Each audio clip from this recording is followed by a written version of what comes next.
C'est l'heure de votre émission La Tribune des Éditos, ce grand rendez-vous de votre télévision True TV pour décrypter, analyser, parcourir l'actualité nationale et internationale à travers les commentaires et analyses des différents médias. Pour ce numéro, il sera essentiellement question de 3 sujets. Il sera question entre autres de la situation sécuritaire avec l'opération Kapidougou en marche, également des dispositions du décret portant mobilisation générale et mise en garde. Et enfin, il sera question de la rencontre entre la classe politique et le chef de l'État. Et pour décrypter ces différentes actualités, je suis accompagné par 3 professionnels des médias. Nous avons Boukari Woba, journaliste au Reporter. À ses côtés, nous avons Michel Nana, rédacteur en chef délégué aux éditions Le Pays. Nous avons également Ousmane Paré, journaliste indépendant. Et enfin, Daouda Kinda, journaliste au quotidien. Alors, situation sécuritaire, les forces armées nationales multiplie les actions offensives avec le lancement de l'opération Kapidougou et ce sont plus de 800 militaires et VDP qui sont déployés dans la boucle du Moun. Boukari Woba, déjà, comment avez-vous accueilli le lancement de cette opération? Merci, c'est une bonne nouvelle puisque nous sommes en guerre, donc il faut s'attendre à ce type d'opération. Même si déjà ce n'est pas la première, on en a connu depuis, je crois que l'une des opérations phares qu'on a connues c'était au Tapuanou, il y a eu au Dofou dans le Sahel. Aujourd'hui, si on est à Kapidougou dans la boucle de Mouhoun, donc c'est une suite logique. Tout ce qu'on espère, c'est qu'effectivement ces opérations-là puissent même se multiplier et qu'elles puissent effectivement ramener la sécurité au sein de nos populations. Pour ce qu'on a pu voir en termes de bilan, c'est difficile de se prononcer là-dessus. Parce que les comptes rendus, si vous les suivez bien, on n'a pas plus que ce qui nous est donné à voir sur la télévision nationale. Je crois que c'est largement insuffisant si réellement on veut que les Burkinabés se rendent compte de l'ampleur de l'opération. Il faut peut-être voir davantage comment on peut impliquer d'autres médias au-delà donc du média public, soit-il la télévision nationale. Vous, à True TV, je ne sais pas quelle information vous disposez. Les autres confrères sont là. Si tout le monde doit s'abreuver à la télévision nationale, je pense qu'on n'y est pas encore. Donc en termes de communication, je crois qu'il y a encore quelque chose à faire. Autrement, l'opération, d'une manière générale, c'est à saluer. Il faut peut-être après envisager le même type d'opération dans d'autres régions. J'imagine aussi que c'est des opérations qui sont coûteuses. Et il faut aussi qu'on puisse avoir à l'esprit ce rapport aussi coût et puis résultat. Parce qu'une opération, elle est coûteuse. Mais il ne s'agit pas juste d'aller bombarder et puis peut-être, écoutez, une dizaine de terroristes tués, c'est un résultat. Mais il faut que cela soit proportionnel avec les moyens aussi qui sont engagés, aussi bien en termes de moyens financiers, en termes de moyens humains et matériels. Et vous savez aussi, c'est des opérations dans lesquelles on perd toujours quelque chose. Aussi bien côté matériel, on peut avoir des dommages, mais surtout côté humain, c'est difficile de faire une telle opération et de sortir sauf. Donc tout ça, c'est à mettre dans la balance pour pouvoir apprécier véritablement l'efficacité, l'efficience de telles opérations. D'accord. Alors au niveau du journal le Quotidien, on estime déjà qu'il s'agit là d'une opération qui vient un peu à la rescousse de la boucle du Moun. Oui, quand on sait que quand même la région de la boucle du Moun, c'est, on le dit, c'est le grenier du Burkina Faso. C'est une très grande région, mais une région qui malheureusement, comme d'autres régions d'ailleurs, est infestée par les groupes armés qui écument des vies, qui chaque jour, que Dieu fait en tout cas, ils endeuillent des familles. Donc c'est une opération quand même qu'il faut, comme le grand frère l'a relevé tantôt, que nous saluons à sa juste valeur parce que depuis le début des attaques terroristes, nous n'avons eu de cesse d'interpeller les forces de défense et de sécurité, de mener des opérations d'envergure pour quand même nettoyer les forêts, pour nettoyer les nids des terroristes. Et nous avons remarqué que depuis plusieurs mois en tout cas, il y a des opérations qui sont lancées dans beaucoup de localités. Mais cette opération-là particulièrement, qui se fait conjointement avec le Mali, a mobilisé plus de 800 éléments des forces de défense et de sécurité du Burkina Faso. Nous pensons que c'est un effectif assez, en tout cas même si, militairement, nous ne sommes pas militaires, mais nous pensons que quand même, au vu de la situation là, c'est un effectif quand même qui peut permettre de faire quand même le boulot. Et il y a également les moyens qui sont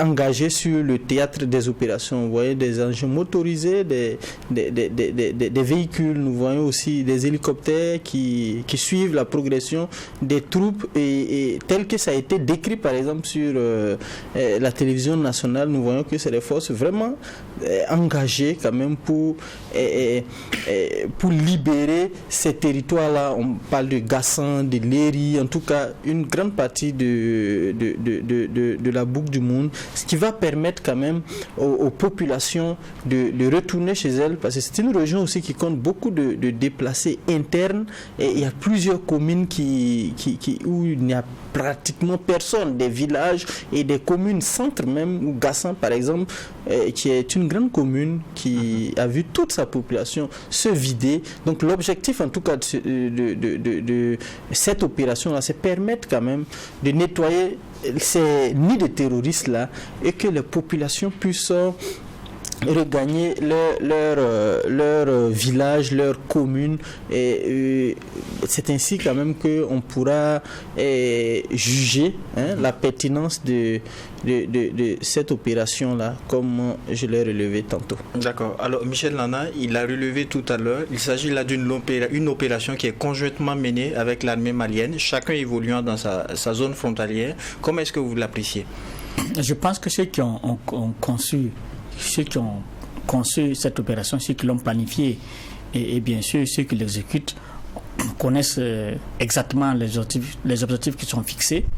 Si elle est menée de concert avec les Maliens, c'est certainement pour prendre en étau les groupes terroristes qui se jouent des frontières. Je pense qu'effectivement, si ces deux forces, les forces maliennes et puis burkinabé, si elles arrivent à faire la jonction entre les deux pays en faisant le travail qu'il faut, ça veut dire que en nettoyant le terrain, entre guillemets, je vais nettoyer entre guillemets, de part et d'autre, si chaque entité nettoie entre guillemets, c'est important, le terrain, et qu'elles arrivent à faire la jonction, ça voudrait dire que quelque part ils ont réussi à mettre hors de portée de nuit les terroristes. Maintenant, j'aimerais préciser quelque chose, ou du moins souhaiter que les terroristes n'aient plus l'occasion de se réorganiser pour revenir. Parce qu'on va parler déjà des opérations qu'on a déjà menées. On s'est rendu compte qu'après ces opérations, les terroristes ont repris du poids de la bête. Qu'est-ce qui s'est passé? Parce que peut-être quelque part, il y a eu des défaillances qui leur ont permis de se réorganiser pour revenir. Il ne faudra pas que ce qui se passe dans la boucle du monde et à la frontière malienne, là, que cette opération engendre donne la liberté, ou du moins donne l'occasion aux terroristes de se réorganiser pour revenir sur nos territoires. D'accord. Alors Ousmane Paré, on sait que l'opération a entre autres pour mission de reprendre le contrôle des localités qui étaient tombées sous contrôle terroriste. Daouda Kinda l'a relevé tout à l'heure, il s'agira de passer en revue les forêts et les communes abandonnées. Quelle est votre lecture par rapport à cette opération? Moi, je crois que ce sont des opérations qui sont attendues par les populations, et des opérations qu'on ne peut que saluer à leur juste valeur, parce que Oba le disait tantôt, ce sont des opérations qui sont très coûteuses, parce que vous avez des fois des populations qui se demandent pourquoi on ne multiplie pas, pourquoi on ne fait pas régulièrement des opérations, mais pour mobiliser 800 hommes et sur une telle période, je crois que c'est depuis le 3 que ça a commencé, sur 10 jours, 20 jours, et vous imaginez leur ration, vous imaginez ce qu'il y a comme dépenses, ce que les gens ne mesurent pas des fois qu'une seule munition, et ça fait des sommes énormes, hein, surtout quand il s'agit donc des moyens aériens. Donc ça peut se chiffrer à des centaines de millions, voire des milliards donc de francs CFA qui sont déboursés pour ce genre de mission. Maintenant, le plus important pour moi, au regard donc des expériences antérieures, ce n'est pas la mission en elle-même, mais c'est ce qui sera fait de la mission. Parce que je crois que le président de la transition, entre autres discours, hein, quand il était par exemple au niveau de la police nationale, il avait dit l'idée, et c'est que la police aussi puisse être associée avec les autres forces, en sorte que quand les militaires font le travail donc de neutralisation des groupes terroristes ou bien de sécurisation des zones, et que les policiers par exemple puissent intervenir en aval, hein, donc pour essayer donc de maintenir les forces, de maintenir les populations, de sécuriser, de faire leur travail. Donc j'espère que cette opération est inscrite dans cette logique-là, en sorte qu'après le passage des forces de défense et de sécurité, des VDP et des militaires, qu'on puisse avoir les forces donc de la police dans les localités qui étaient complètement vides. D'abord l'administration, ou les populations, et puis après l'administration, dans les populations qui étaient dans les régions, du moins qui étaient plus ou moins peut-être occupées, qu'on puisse, où l'administration n'était pas là, qu'on puisse assister au retour de l'administration et que la vie puisse reprendre de plus belle. Je crois que c'est surtout à travers ces éléments qu'on pourra mieux évaluer ces différentes opérations. Donc qu'on ne fasse pas des opérations et puis après on disparaît, comme on l'a vu sous d'autres régimes, notamment sous le régime donc de Roch Kaboré, où il y a eu des opérations d'envergure qui ont coûté beaucoup de milliards à l'État, mais juste après ces opérations, il n'y a pas eu un maintien, et voilà, les terroristes sont revenus et ont occupé les mêmes zones. Donc je pense qu'il va falloir que cela puisse se poursuivre. Mais en même temps, ce qui manque, c'est tellement que ça se trouve dans la stratégie globale, mais qu'on n'arrive pas à percevoir, c'est le niveau communication. En fait, comment est-ce qu'on arrive... Il n'y a pas assez de communication? Pas que je ne trouve pas, mais à mon niveau, peut-être que je n'ai pas d'informations. Mais je reste pas au niveau national, mais au niveau local. Et comment est-ce qu'on arrive à communiquer avec les populations pour leur dire, voilà ce que nous avons fait, voilà ce que nous attendons de vous. Ça, c'est un travail énorme, à mon sens, qui doit être fait. Ça doit être fait par l'administration, ça doit être fait par les radios communautaires, qu'on ne sent pas suffisamment engagés dans cette lutte-là. Et je crois qu'au moment où on était en train de lancer les appels pour l'enrôlement des volontaires pour la défense de la patrie, on nous avait fait comprendre que tous ne seraient pas mobilisés comme soldats sur le terrain, mais il y en a qui devraient accompagner l'administration centrale, donc pour un certain nombre de choses, notamment au niveau de la sensibilisation, au niveau de l'information, au niveau du renseignement. Donc il va falloir qu'ils puissent avoir ce travail qui se fait par la suite. Et même l'implication de la justice de façon globale. Parce que je me dis que ce n'est pas tous les terroristes qui seront neutralisés. Certainement qu'il y en a qui seront capturés et qu'il y ait ce volet judiciaire-là afin qu'on puisse récolter des informations sur d'éventuels soutiens, d'éventuels donc complices, mais également qu'on puisse avoir des procès qui puissent nous permettre de mieux comprendre en fait les enjeux de cette crise-là. D'accord. Alors Boukari Boba, il parle là du volet de la communication. On suit et on voit que l'armée communique un peu ces derniers temps, même s'agissant de l'opération Capidougou. On a vu les images sur les antennes de la télévision nationale. Alors nous sommes dans un contexte de guerre, une communication de guerre. Comment est-ce que vous appréciez ce volet-là?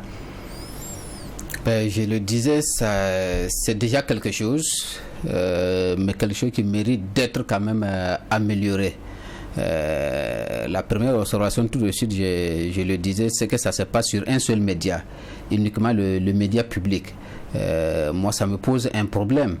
Je pense que c'est encore plus crédible une information qui est relayée par 2-3 médias qui peuvent avoir des lignes éditoriales différentes que si cela est fait uniquement sur le même média.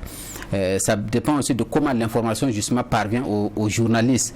Est-ce que ceux qui sont à la télévision nationale, qui nous donnent l'occasion de voir ces images-là, est-ce qu'ils ont été transportés sur le terrain ou bien ils ont tout simplement reçu les éléments à partir de studios et puis qu'ils ont mis à l'antenne? C'est des questions qu'on se pose, mais je crois que pour les professionnels que nous sommes, avec un œil un peu avisé, vous imaginez un peu comment tout cela a été travaillé. Ben, tant mieux si ça contribue à galvaniser. Oui, communication de guerre, la communication de guerre, elle est importante, mais l'information, tout simplement, elle est importante. Il ne faut pas tout voir uniquement communication. Il faut donner une information juste. Parce que si on dit communication de guerre et qu'effectivement c'est perçu comme de la communication, ça veut dire que c'est sans effet. Pour ceux qui savent c'est quoi la communication, il faut que les gens se disent c'est de l'information. De l'information parce que c'est crédible, parce que c'est juste, parce que c'est réaliste. Mais si on dit c'est de la communication peut même sembler une sorte de montage. Est-ce que vous comprenez? Des choses qui ont été préparées. Non, elle est importante, c'est-à-dire cette communication réussie, importante que vous dites là, vous-même vous allez regarder et vous n'allez pas dire que c'est de la communication. Vous allez dire c'est de l'information. À partir du moment où vous regardez et puis vous vous rendez compte que c'est de la communication et que vous dites c'est de la communication, ça n'a plus d'effet. Ce n'est pas important. Ça veut dire à la limite qu'on est en train de, je sais pas, de vous mentir, de vous manipuler. Il faut que vous regardez, que vous dites que c'est de l'information, quand bien même effectivement ça a dû être travaillé par des communicateurs. Peut-être que si aujourd'hui ça apparaît toujours comme de la communication, ça veut dire que ceux qui sont à la manette, à la manœuvre, ne font pas assez bien le travail. Mais quelle est la solution puisque toute guerre se remporte aussi par la communication? Nous n'avons pas la solution parce que ceux qui sont autour du capitaine ont toutes les compétences, ils viennent de partout. Je crois qu'il y a une équipe qui est là. Bon, je pense que, comme je l'ai dit, c'est un travail qui va s'améliorer. J'ai vu circuler un décret dans le cadre de la mise en œuvre de la stratégie nationale de lutte contre le terrorisme qui montre qu'il y a une commission communication carrément qui va être mise en place en prenant en compte un certain nombre de départements ministériels, de structures et d'organisations. Donc je pense que cette cellule-là, cette commission-là, effectivement, pourra faire de meilleures propositions pour que la communication telle que vous le dites là, ça n'apparaisse pas seulement comme de la propagande. Vous suivez et vous dites c'est réellement de la communication. En ce moment, ça n'a pas d'effet, ça n'a pas de recette de mon point de vue. D'accord. Je reviens d'abord sur vous qui avez parlé du volet communicationnel en premier. Le contexte de guerre avec la communication. On voit les images sur les antennes de la télévision nationale et les populations s'en réjouissent. Est-ce que ce n'est pas important selon vous? Non, c'est toujours important. C'est toujours important. Mais en même temps, dans l'analyse, il faut faire attention à beaucoup d'éléments. Parce que quand vous essayez d'étudier un peu la réaction des populations, notamment donc celle de Ouagadougou, il y a deux niveaux d'analyse qu'on peut avoir. Le premier niveau, c'est la satisfaction de voir au moins que les autorités actuelles vont au charbon et essaient de rassurer les populations qu'il y a un travail qui se fait et que bientôt on sera tranquille et qu'on pourra voyager partout au Burkina. En même temps, il y a ce regard qui me gêne beaucoup personnellement parce qu'à discuter avec certaines personnes, c'est juste une forme de consolation et de se dire juste que même si ça ne va pas, il y en a qui vous le disent clairement, même si ça ne va pas ailleurs, l'essentiel est que moi, à Ouaga, je sois convaincu que ça va. Et là, c'est malsain. Et quand vous discutez, certains ne les cachent même pas. C'est pas qu'ils croient en ce qu'ils voient, mais qu'ils s'auto-consolent et s'auto-satisfont de ce qui va. C'est comme on le dit souvent, quelqu'un qui s'écrit une lettre pour dire qu'il s'aime. Donc quand vous avez une partie de la population qui est dans ce contexte, pour moi, si je me mets dans une position de communicateur, ce n'est pas fortuit, il faut l'observer, il faut pouvoir y apporter une réponse. Parce que la personne se plaît tout simplement à se dire que ça va. C'est une forme d'égoïsme et de fait de ne pas se soucier de ce que les autres vivent, mais c'est de se dire, moi je suis à Ouaga, tant que je peux avoir ce sentiment que ça va, moi je ne suis plus dérangé, donc ça va, je peux boire et je peux fêter, je peux tout faire, ça va, il y a un travail qui se fait sur le terrain. Donc c'est aussi cette perception qu'il faudra changer. Quand on observe, on fait des observations, ce n'est pas qu'on est contre ce qui se passe. Je ne sais pas si vous vous souvenez, quand le président Barack Obama aux États-Unis est arrivé au pouvoir, les premiers mois, il y a une grande partie des Américains qui se disaient qu'il était musulman. Et au niveau de la Maison Blanche, ça dérangeait un peu parce qu'il y avait le nom Barack Hussein. Même dans les médias, on relayait Barack Hussein, etc. Il a fallu peu de temps à l'équipe de communication de Barack Obama pour faire changer ça sans que les gens ne se rendent compte. Peu de temps. Ils ont traité ça aussi bien au niveau des médias. Peu de personnes parlent de... Les gens ont oublié en un rien de temps qu'il y avait Hussein dans son nom. Les gens ont oublié qu'il y avait cette perception des musulmans qui étaient arrivés au pouvoir aux États-Unis. C'est un travail de communication très efficace. On a des compétences ici au Burkina qui peuvent le faire sans qu'on tombe un peu dans cette propagande, sans qu'on tombe dans des erreurs qui peuvent nous rattraper demain. Parce que c'est aussi ça. Il y a en situation de crise, tous les experts en communication disent on peut ne pas dire la vérité, mais il est interdit de mentir. En communication des crises, on peut ne pas dire la vérité, c'est pas du tout obligé. Vous n'êtes pas obligé de dire la vérité, mais il est interdit de mentir. Parce que si vous mentez, tôt ou tard, ça vous rattrape. Et quand ça va vous rattraper, c'est très difficile après de rattraper. Ce sont les astuces qui existent pour ceux qui sont rompus dans les questions de communication.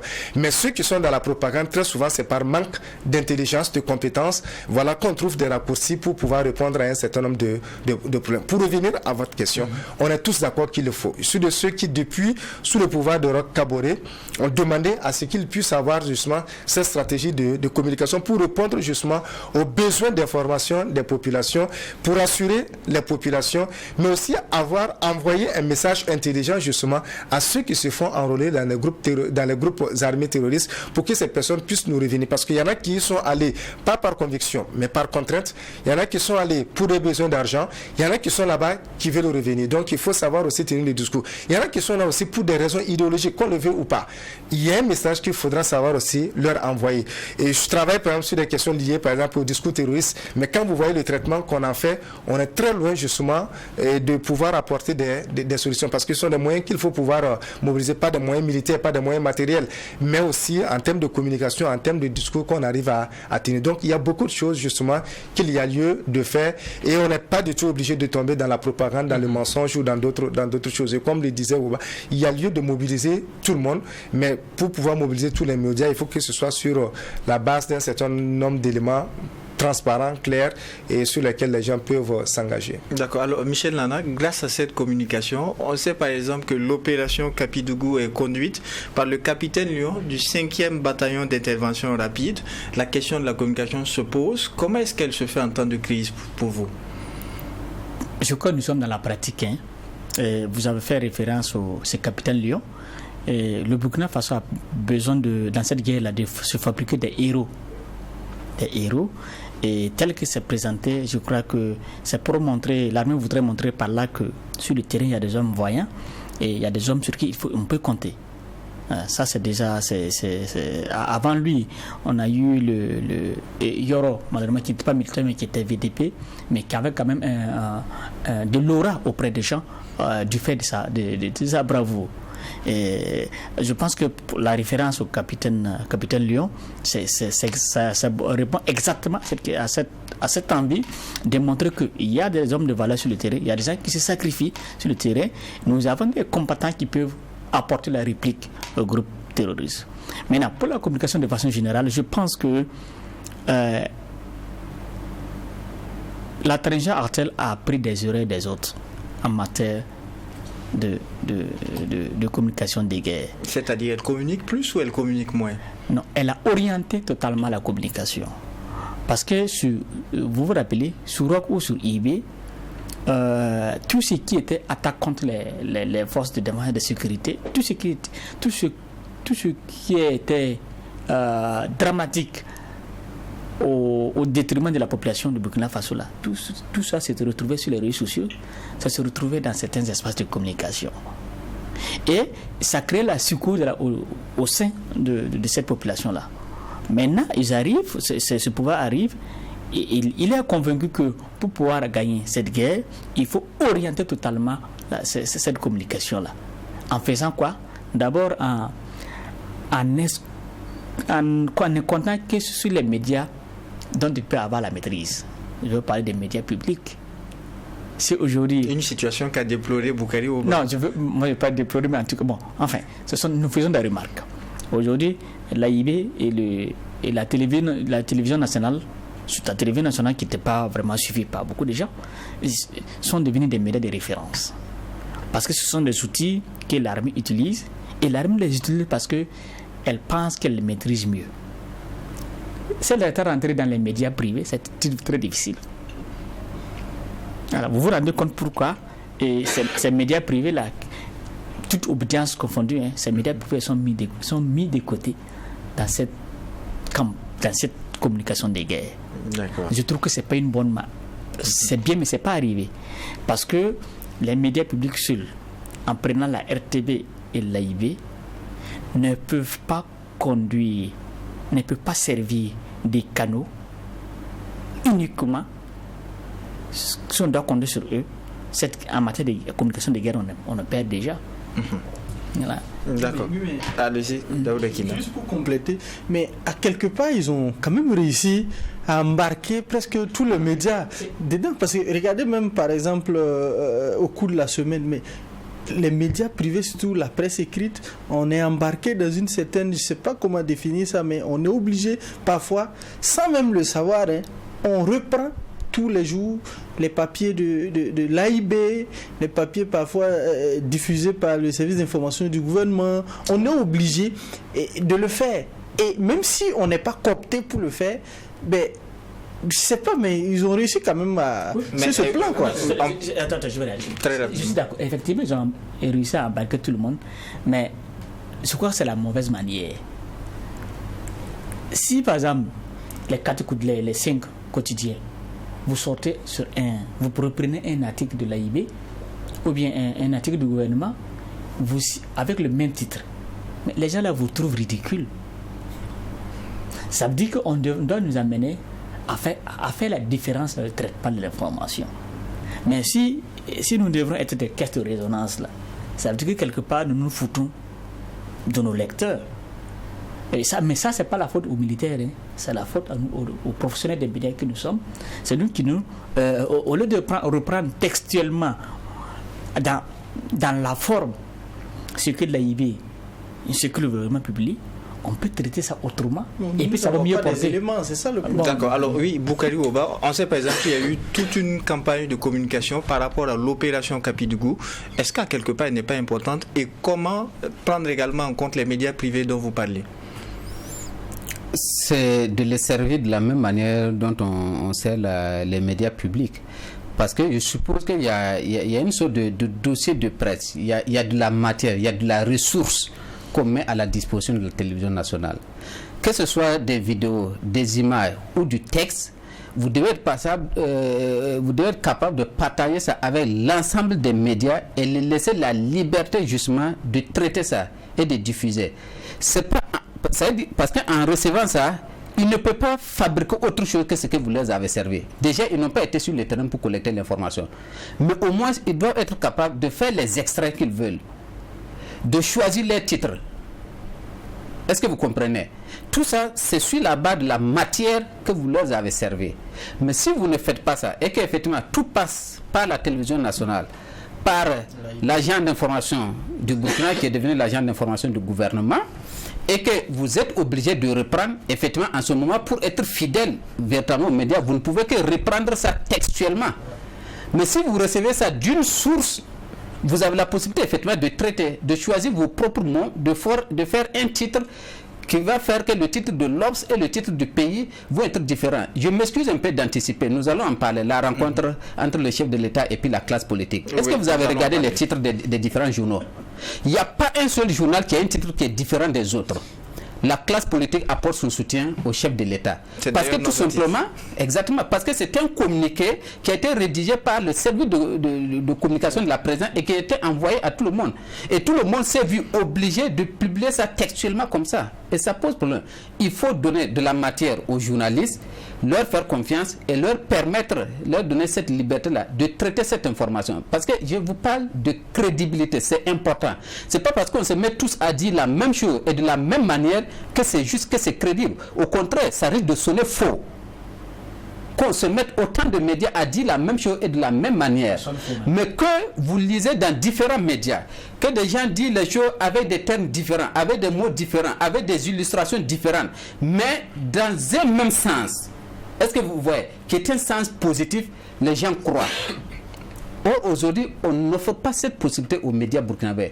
On leur impose pratiquement de dire la même chose et de la même manière. Et ça, véritablement, je dis, ça va poser un problème de crédibilité. Alors, dernière réaction sur le sujet. Il y a une certaine ségrégation qui est faite et qui fait que dans l'opinion, on a divisé, on a catégorisé les médias et on pense qu'il y a des médias patriotes parce qu'ils diffusent textuellement ce qu'on leur sait, et il y a des médias qui ne sont pas patriotes parce qu'ils pratiquement ils ne publient pas, ou est-ce qu'ils... Bon, alors que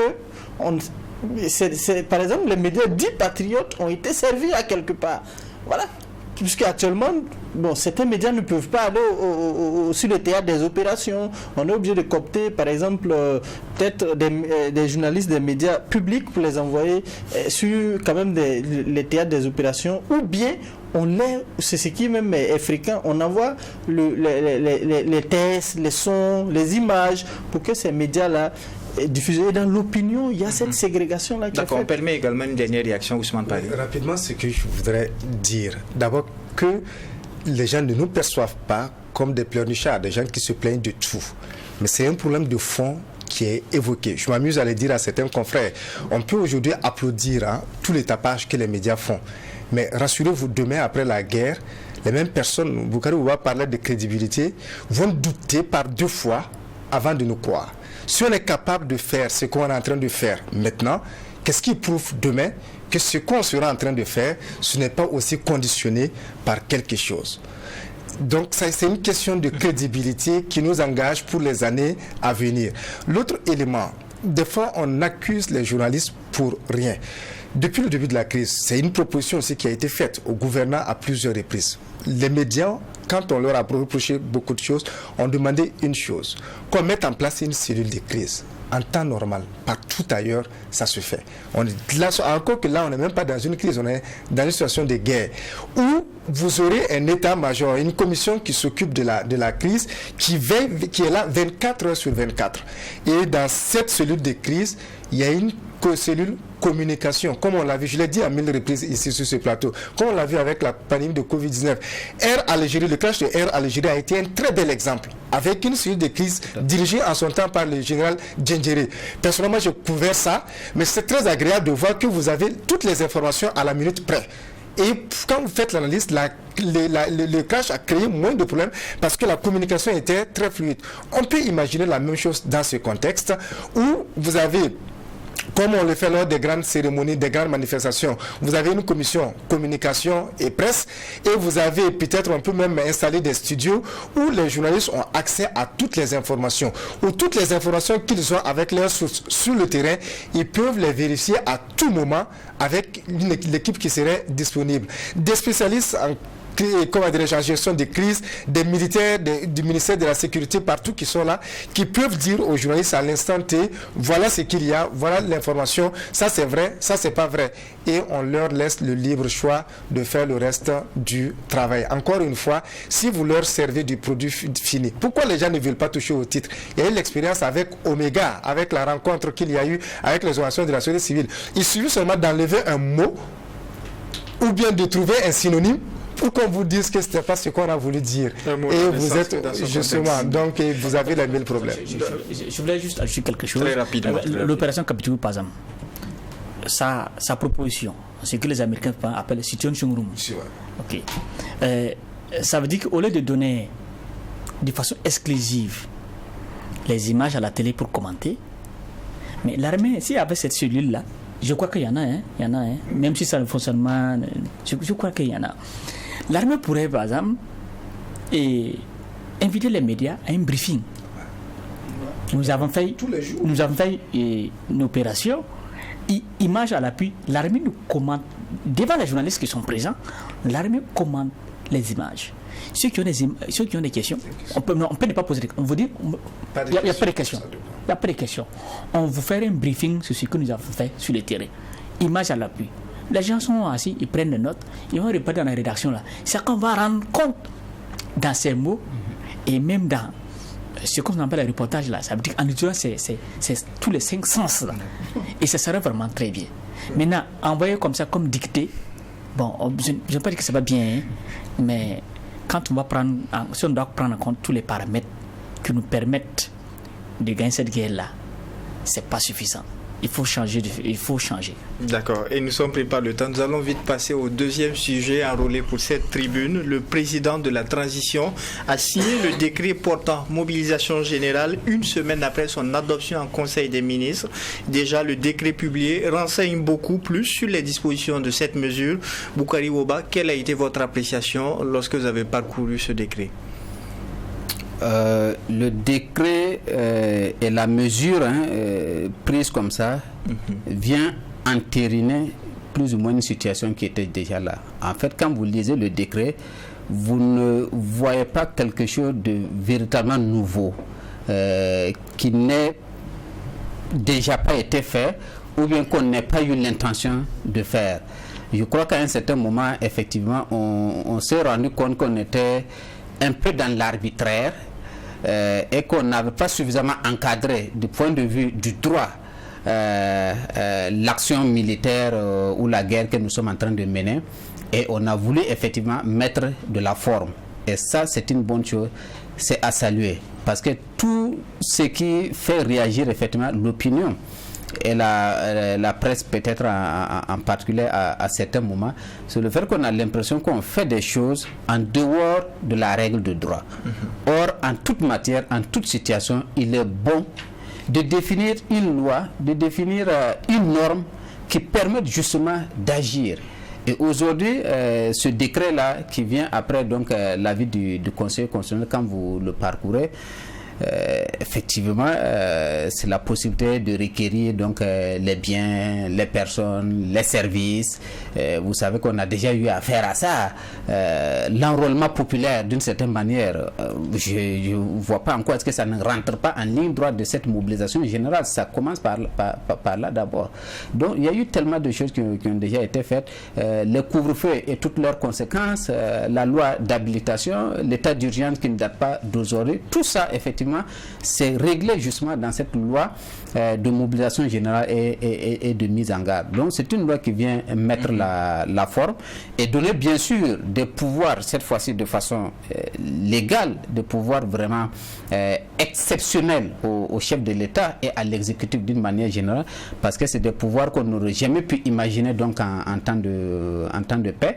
Ça veut dire, comme tout de suite on parlait par rapport à la communication là, demain ils peuvent décider que non, la télévision nationale ne nous suffit pas, on va venir True TV là, oui vous êtes bien, vous avez des bons studios, tout est bien, nous allons réquisitionner True TV pour justement accompagner la communication de guerre.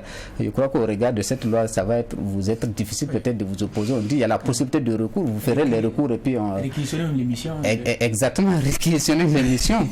Donc c'est cela. Moi je n'ai pas de problème avec ça. Je dis franchement, c'est de mettre la forme, voilà, de faire en sorte que les actions s'inscrivent dans le droit et qu'on ne donne pas l'impression justement de faire des choses dans l'arbitraire. La façon dont on a enrôlé mon homonyme, le catalan Boucaré Ouedraogo, c'est humiliant, ce n'est respectueux de rien du tout, ça laisse voir de l'arbitraire, à savoir qu'on peut décider comme ça parce que lui sa tête ne me plaît pas ou bien il a tenu quelque chose qui ne me plaît pas, on l'enrôle. Mais aujourd'hui on dit du point de vue justement de cette disposition, de cette loi qui vient d'être adoptée, on peut effectivement enrôler des gens individuellement, un peu des groupes, mais là encore, ça appelle justement à ceux qui ont ce pouvoir-là. Parce que plus vous avez de pouvoir, plus ça doit aussi aller avec de la responsabilité, avec du discernement. Et on espère que ces lois-là ne viennent pas donner des pouvoirs à des gens qui vont les utiliser à d'autres fins. Il faut se rappeler que le pouvoir du CNR a beaucoup souffert des abus, comment on les appelait, des CDR, et qu'en grande partie ils ont été pour la mauvaise image qui a pu à un certain moment donc réjaillir sur ce régime-là. Et aujourd'hui, étant dans ce régime, on a l'impression qu'il y a des groupuscules qui se constituent pratiquement en CDR et qui servent de la mauvaise manière dans le régime. Et il ne faut pas que le régime lui-même, c'est-à-dire les premiers responsables, aillent dans ce sens-là. Il faut qu'eux, ils inscrivent leurs actions dans la légalité, dans le droit, et qu'on amène tout le monde justement à agir dans le droit. D'accord. Alors, Ousmane Paris, c'est un décret qui comporte 14 articles. Quelle a été votre appréciation? Non, avant de revenir à l'appréciation, en fait, depuis que j'ai vu, il y a cet aspect que Boucaré Ouba évoque qui attire mon attention. C'est juste une interpellation. Lors de mon dernier passage à cette émission, j'ai interpellé un peu sur les dérives de certaines personnes, notamment des volontaires pour la défense de la patrie, qui se comportent dans certaines localités comme des seigneurs de guerre. Et par rapport à ce que Boucaré Ouba dit, effectivement, il y a de plus en plus, parce que ce décret, ça donne tous les pouvoirs à l'exécutif de faire tout ce qu'il veut. en pareille circonstance. Et ça leur donne tellement de pouvoir que ça fait peur que de moins en moins, il y a d'autres pouvoirs qui arrivent à s'exprimer. Alors qu'on sait qu'en temps normal, il faut que le pouvoir puisse arrêter le pouvoir. L'exécutif a tous les pouvoirs. Le judiciaire, je vois que les magistrats essaient de fonctionner le mieux possible. Ils ont fait des exploits à travers le jugement d'un certain nombre de personnes auxquelles on ne s'attendait même pas du tout. Mais au niveau du législatif, vous voyez que c'est un peu difficile et qu'au niveau de ce qu'on appelle communément le quatrième pouvoir, la presse, il y a la pression qui est tellement forte que les gens se posent la question si les médias pourront tenir. Et rappelons que ce décret, c'est après avis favorable de l'instance suprême, le Conseil constitutionnel. Tout à fait. Donc ça veut dire quoi? Que s'il n'y a pas de voie de protestation, et les Moussés disent, en fait, pour jouir du pouvoir, là, il faut vraiment en abuser à un certain moment. Donc, si l'abus prend de l'ampleur, on risque de se trouver dans la même situation que le CNR. Moi, je suis de ceux qui pensent que ce qui a fait tomber justement le pouvoir du CNR, c'était ça. Vous avez vu quand Blaise Compaoré est arrivé au pouvoir, les gens ont applaudi parce qu'il y avait beaucoup de gens qui étaient frustrés. Il faut éviter justement de frustrer les gens. Il faut permettre aux gens de s'exprimer et on a l'occasion de traiter les contradictions. Tant qu'on n'a pas cette occasion-là, si les gens gardent les frustrations, on ne sait jamais comment ça va s'exprimer par la suite. Donc, ce qui fait que j'avais un certain nombre d'inquiétudes par rapport à ce décret.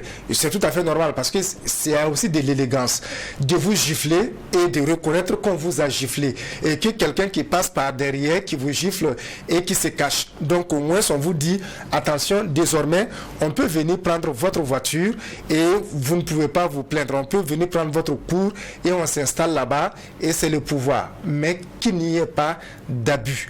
Parce que s'il y a des abus, ça peut créer, et malheureusement des frustrations, ça peut créer d'autres problèmes. Il parlait de ces groupuscules.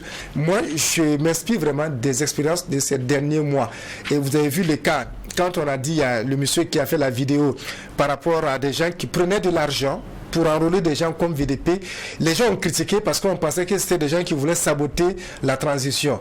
Vous avez vu, à travers le communiqué, que c'était vrai, même si on nous dit que c'était des VDP qui étaient à l'origine. Vous avez vu ce cas de viol. Il y a des localités où vous avez des informations, on vous dit que des gens viennent qui tuent d'autres personnes. Et après, on vous dit que ce sont des règlements de compte. Officiellement, on dit que c'était des terroristes ou des complices des terroristes. Il faut permettre aux gens de dénoncer ces cas et que la justice puisse faire ce travail. Et qu'on ne profite pas de cette loi pour faire taire les voix divergentes. Parce que demain, on pourra le regretter. Donc, qu'on soit capable de prendre de la hauteur et d'appliquer vraiment les textes en toute responsabilité et sans que ce ne soit dans une logique de bâillonnement ou vraiment de musellement et que vraiment tout puisse bien se passer. D'accord. Alors très rapidement au niveau du journal Le Quotidien, on estime plutôt que l'ordre de mobilisation générale et de mise en garde est un tournant décisif dans la lutte contre le terrorisme. Oui. Effectivement, parce que en fait ce décret-là, quand même, c'est en quelque sorte une couverture juridique à toutes les actions qui se mènent ou qui vont se mener, en tout cas sur le théâtre des opérations. Ça donne plus de pouvoir, plus de prérogatives aux forces de défense et de sécurité, aux autorités pour mener, pour faire face aux périls terroristes. De toute façon, ces objectifs sont clairs, c'est de défendre l'intégrité du territoire national, de restaurer la sécurité sur l'ensemble du territoire et d'assurer la protection des personnes, des biens contre la menace et contre les terroristes. Je pense que c'est sur 12 mois et Boukari Ouba a relevé tantôt que déjà il y a plusieurs actions qui sont menées qui entrent en tout cas dans le cadre de ce décret de la mobilisation générale et la mise en garde là. Il a parlé tantôt de par exemple le couvre-feu, l'état d'urgence, même le recrutement des VDP. Ça rentre dans le cadre des dispositions de ce décret-là. Et vous voyez, par exemple, avant, par exemple, dans un village, si il y a un danger qui est là, il faut forcément que toute la communauté se mobilise pour faire face au danger. Voilà, donc ça permet en quelque sorte que les Burkinabés là voient tous la même chose et que chacun se tienne quand même prêt parce que au moment venu, si ça ne va pas, tout le monde peut, en tout cas ce que la loi dit, on peut requérir tout le monde pour mener la guerre là, tant qu'il y a en tout cas le besoin. Par exemple, il y a des gens qui ont des motos, qui ont des véhicules, peut-être qu'ils vendent, mais si c'est nécessaire, on peut requérir, et quitte à évaluer peut-être le bien, la valeur de ton bien, si on veut, et peut-être te donner une compensation, voilà, te donner une disposition, voilà, compenser le bien qu'on a pu requérir là. Et de toute façon, si ça va permettre en tout cas de lutter contre le terrorisme là, ben, je pense que c'est la bienvenue, et ce n'est pas aussi, il ne faut pas abuser aussi de cela, faire en sorte que des gens ne puissent pas profiter des dispositions de ce décret-là pour régler peut-être des comptes, ou pour montrer qu'on a plus de force maintenant, donc on fait ce qu'on veut. Non, l'objectif est ultime, l'objectif est unique, c'est lutter efficacement contre le terrorisme, arriver au bout du terrorisme. D'accord. Alors, Michel Nana, lorsque vous parcourez ces 14 articles de ce décret, quelle est la partie qui vous retient le plus? La partie qui me retient le plus, je vais dire que c'est deux.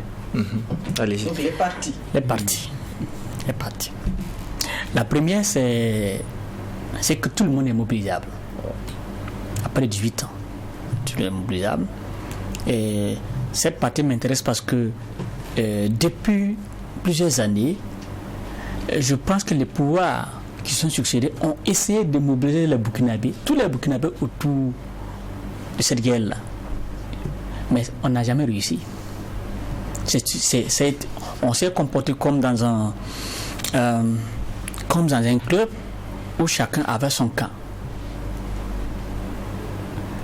Moi, je pense qu'avec ce texte-là, chaque Burkinabé, quel que soit son bord, à partir de 18 ans, chacun doit se rendre compte qu'il est partie prenante de cette guerre-là, et qu'il faut être prêt à faire ce qui est nécessaire, chacun à ce que le concerne, pour que le pays là puisse avancer, pour qu'on puisse gagner cette guerre-là.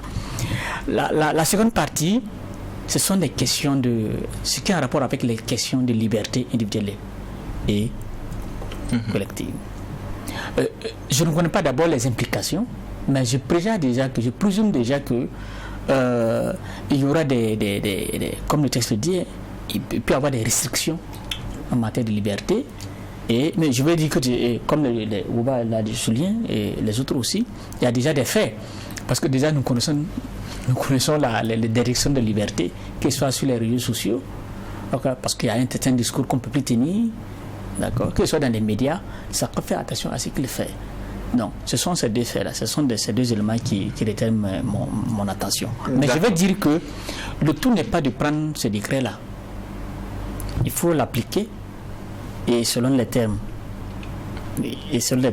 qui sont stipulés, et bien sûr dans l'intérêt supérieur de la nation, pas pour l'intérêt de quelqu'un. D'accord. Ce texte est pour l'intérêt de la nation. Deuxième élément, il faudrait que la population s'approprie de ce décret, du contenu de ce décret. Il ne faut pas que ce soit une histoire d'élite, et que ce soit une préoccupation juste d'intellectuels ou de gens qui maîtrisent la situation. Il faudrait que, juste au bas de l'échelle et dans toutes les composantes de la société, que les gens puissent s'approprier de ce texte-là. Et pour cela, et là, je vais reprendre ma proposition la dernière fois, il faut que le pouvoir explique davantage le contenu à tout le monde. D'accord, il nous reste 5 minutes d'émission. Oui, vous avez 10 secondes pour Kariwoba. J'ai l'impression qu'il chute sur le complément que je voulais faire. Je pense qu'il y a un maillon manquant dans toute cette chaîne batterie de textes et de lois qu'on a pris ces derniers temps. C'est le mot même du chef de l'État. C'est le mot même du chef de l'État. Après avoir pris autant de décisions, et effectivement que les Burkinabés regardent et que chacun peut interpréter à sa façon, et qu'on se demande qu'est-ce qu'on veut faire de nous, où est-ce qu'on veut nous amener, il est bien que le chef de l'État, le président de la transition, prenne la parole et s'adresse à la nation pour dire qu'est-ce qu'il attend des Burkinabés et qu'est-ce qu'il entend faire justement d'un tel décret. comment il compte mettre ça en œuvre, quelle est sa vision. Et quelque part aussi rassurer justement les gens sur un peu ce qu'il est en train de dire, à savoir qu'on n'a pas pris ça contre Paré, contre Kinda, mais que c'est dans l'intérêt supérieur de la nation et qu'il n'est pas question de brimer des Burkinabés, mais justement d'utiliser ces dispositions-là quand c'est nécessaire pour justement sauvegarder l'intérêt supérieur de la nation. Je pense que un discours, une adresse du chef de l'État à la nation serait une très bonne chose. En 10 secondes, je voudrais ajouter, la dernière fois j'écoutais le directeur de la justice militaire, je pense, qui disait qu'au-delà des dispositions au niveau national, ce test-là s'appuie également sur des conventions ratifiées par le Burkina. Il parle notamment du pacte international relatif aux droits civils et politiques, qui prévoit qu'en cas, par exemple, de menaces graves contre l'existence d'un État ou d'une nation, que cet État-là puisse prendre les mesures exigées par la situation. Donc la restriction par exemple des libertés rentre dans ce cadre-là. Mais il y a quand même des droits inaliénables comme le droit à la vie, les tortures, l'esclavage et tout ça qui sont inaliénables, qu'on ne peut pas toucher. Mais au-delà de ça, concernant les autres restrictions, je pense qu'il y a des dispositions qui encadrent cela. D'accord. Et nous passons au troisième sujet. Nous n'avons plus assez de temps. Le chef de l'État a rencontré la classe politique.